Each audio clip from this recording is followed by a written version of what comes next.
Bismillahirrahmanirrahim. Assalamualaikum warahmatullahi wabarakatuh.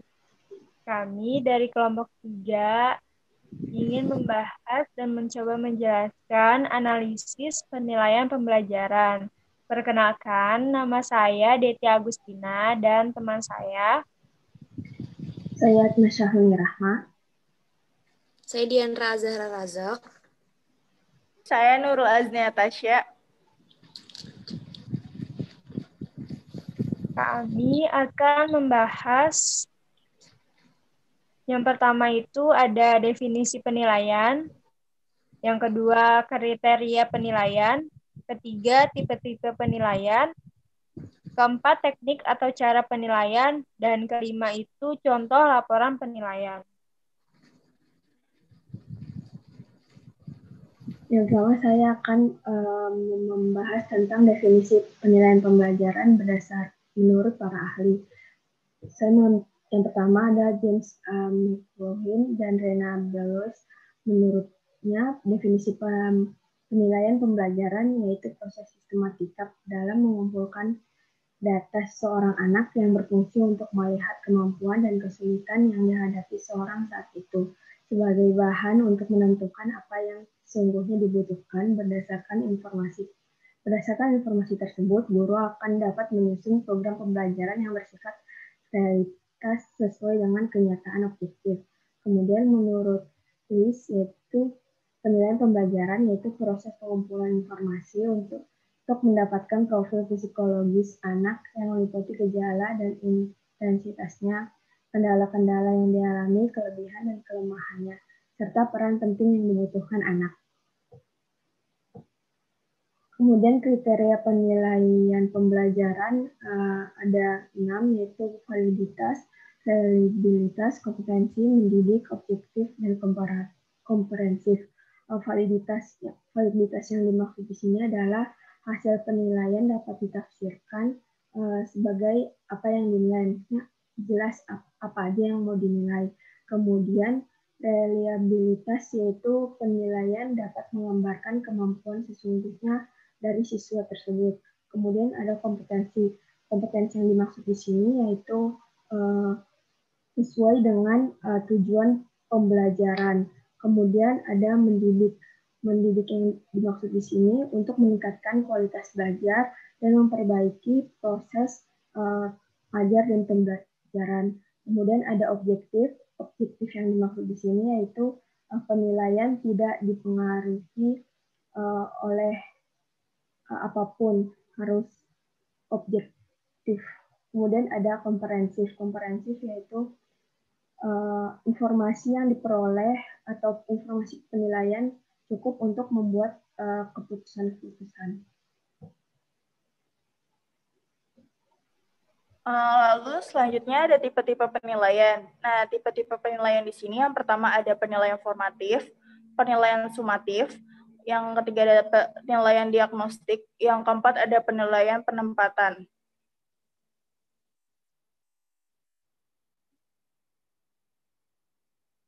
Nah, yang pertama penilaian formatif, yaitu penilaian untuk mengetahui hasil belajar yang dicapai oleh para peserta didik setelah menyelesaikan program dalam satuan materi pokok suatu bidang studi tertentu. Nah, fungsinya untuk memperbaiki proses pembelajaran ke arah yang lebih baik dan efisien atau memperbaiki satuan atau rencana pembelajaran. Nah, tujuannya di sini untuk mengetahui sampai di mana penguasaan peserta didik tentang materi yang diajarkan dalam suatu rencana atau satuan pembelajaran. Nah, aspek-aspek yang dinilai yaitu hasil kemajuan belajar peserta yang meliputi pengetahuan, keterampilan, sikap terhadap materi yang diajarkan. Untuk penilaian formatif di sini, contohnya yang tertulis yaitu ulangan harian atau kuis di akhir pembelajaran. Nah, untuk yang lisannya itu tanya jawab ketika pembelajaran. Selanjutnya ada penilaian sumatif, yaitu penilaian yang dilakukan terhadap hasil belajar peserta didik yang telah selesai mengikuti pembelajaran dalam satu semester atau akhir tahun. Nah, fungsinya di sini untuk mengetahui angka atau nilai murid setelah mengikuti program belajar dalam satu semester. Tujuannya untuk mengetahui taraf hasil belajar yang dicapai oleh peserta didik setelah melakukan pembelajaran dalam satu semester. Aspek-aspek yang dinilai dalam penilaian sumatif ini sama dengan aspek-aspek yang dinilai dalam penilaian formatif. Nah, yaitu pengetahuan, keterampilan, sikap, dan penguasaan murid tentang materi pembelajaran yang diberikan. Nah, dalam penilaian sumatif ini sebenarnya mirip sama penilaian formatif yang tadi. Bedanya kalau penilaian formatif tadi itu untuk KD, nah kalau penilaian sumatif ini ketika akhir semester. Nah, contoh penilaian sumatif yaitu ujian akhir semester. Lalu yang ketiga ada penilaian diagnostik, yaitu penilaian dilakukan terhadap hasil penganalisisan tentang keadaan peserta didik, baik merupakan kesulitan atau hambatan yang ditemui dalam proses belajarnya. Nah, fungsinya di sini untuk mengetahui masalah-masalah yang diderita atau mengganggu peserta didik, sehingga peserta didik yang mengalami kesulitan, hambatan, atau gangguan ketika mengikuti program pembelajaran suatu bidang studi dapat diatasi. Nah, tujuannya untuk membantu kesulitan atau mengatasi hambatan yang dialami peserta didik ketika mengikuti kegiatan pembelajaran. Nah, aspek-aspek yang dinilai yaitu hasil belajar yang diperoleh murid, latar belakang kehidupannya, semua aspek yang dapat berkaitan dengan kegiatan pembelajaran. Lalu yang terakhir ada penilaian penempatan, yaitu untuk mengetahui keterampilan prasyarat yang diperlukan bagi suatu program belajar dan penguasaan belajar seperti yang diprogramkan sebelum melalui kegiatan pembelajaran untuk program itu. Nah, di sini fungsinya untuk mengetahui keadaan peserta didik sepintas selalu termasuk dalam keadaan seluruh pribadinya. Peserta didik tersebut ditempatkan pada posisinya. Umpamanya, nih, peserta didik berbadan kecil jangan ditempatkan di belakang, tapi sebaiknya di depan agar tidak mengalami kesulitan dalam proses belajar mengajar. Nah, tujuannya untuk menempatkan peserta didik pada tempat yang sebenar-benarnya berdasarkan bakat, minat, kemampuan, kesanggupan, serta keadaan diri peserta didik sehingga peserta didik tidak mengalami hambatan dalam mengikuti pelajaran. Nah, di sini aspek yang dinilai yaitu keadaan fisik, psikologis, bakat, kemampuan, pengetahuan, pengalaman, keterampilan, sikap, dan aspek-aspek lain yang dianggap perlu bagi kepentingan pendidikan peserta didik selanjutnya. Nah, contoh penilaian penempatan ini yaitu tes jurusan ketika SMA untuk pemilihan jurusan IPA, IPS, atau bahasa. Selanjutnya, ada teknik atau cara penilaian. Berdasarkan literatur, yaitu modul dari Kemendikbud di tahun 2016, teknik atau cara penilaian itu dibagi menjadi 2 garis besar, yaitu teknik tes dan teknik non-tes. Nah, teknik tes ini merupakan teknik yang digunakan dengan cara melaksanakan tes berupa menjawab pertanyaan dan menanggapi pertanyaan. Lalu berdasarkan pelaksanaannya, penilaian dengan teknik tes dapat dikelompokkan sebagai berikut, yaitu tes tertulis, tes lisan, dan tes praktik. Nah, kemudian ada teknik non-tes. Penilaian non-tes ini adalah proses penilaian yang dilakukan tidak dengan melakukan tes atau ujian.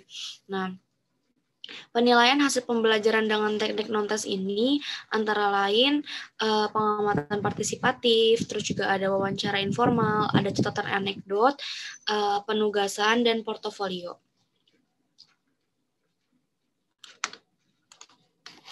Yang pertama yaitu ada teknik tes.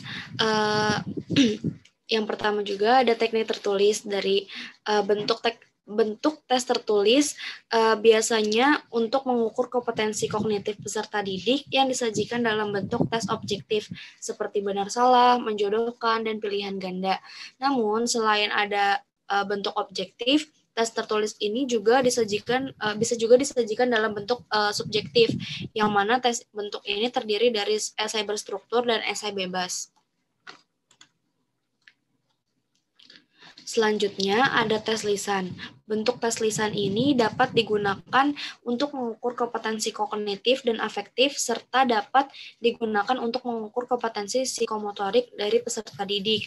Nah, bentuk tes ini umumnya disajikan dalam bentuk wawancara dan kuis. Lalu ada tes praktik.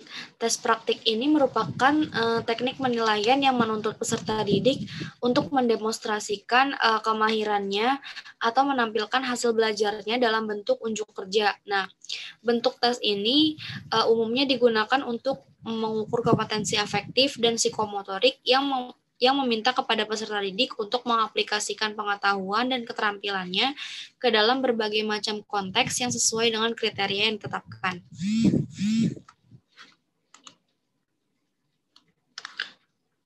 Selain teknik tes, ada juga teknik non-tes. Nah, teknik non-tes ini dibagi ke beberapa jenis, yaitu yang pertama ada pengamatan partisipatif. Pengamatan partisipatif ini merupakan pengamatan yang dilakukan oleh orang yang ikut berpartisipasi di dalam kegiatan yang diamati. Nah, pengamatan ini dilakukan terhadap indikator-indikator pencapaian kompetensi yang akan diamati. Maka dari itu, pendidik dibantu dengan instrumen pengamatan yang dapat diisi dengan mudah. Nah, instrumen-instrumennya itu seperti nomor, terus juga nama peserta didik, dan indikator kompetensi yang akan diamati. Kemudian, pengamatan partisipatif ini bertujuan untuk mengetahui kemajuan capaian kompetensi peserta didik. Selanjutnya, ada wawancara informal. Wawancara informal merupakan salah satu teknik penilaian non-tes yang dipergunakan untuk mendapatkan informasi tertentu tentang keadaan responden dengan jalan tanya jawab sepihak. Tujuan dari wawancara informal ini sebagaimana dikutip dari Moleong dan Lincoln dan Guba antara lain untuk mengkonstruksi mengenai orang, kejadian, organisasi, motivasi, perasaan, tuntutan, kepedulian, dan lain sebagainya. Kemudian ada catatan anekdot. Nah, catatan anekdot ini merupakan alat perekam observasi secara berkala terhadap suatu peristiwa atau kejadian penting yang melukiskan perilaku peserta didik yang terjadinya tidak umum atau kejadiannya khusus, yang diuraikan dalam bentuk pernyataan singkat dan objektif.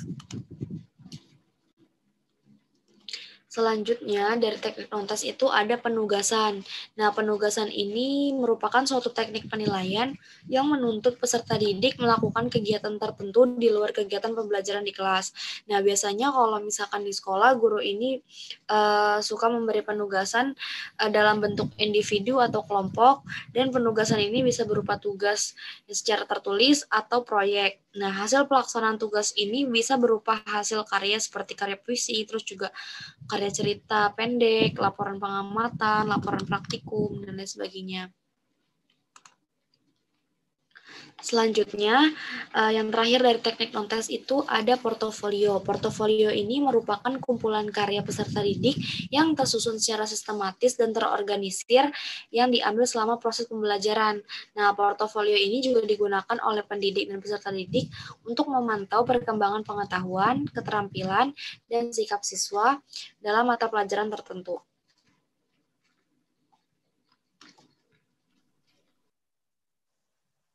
Selanjutnya, ada pengolahan nilai, di mana hasil penilaian oleh pendidik setiap semester perlu diolah untuk dimasukkan ke dalam buku laporan, hasil belajar atau raport.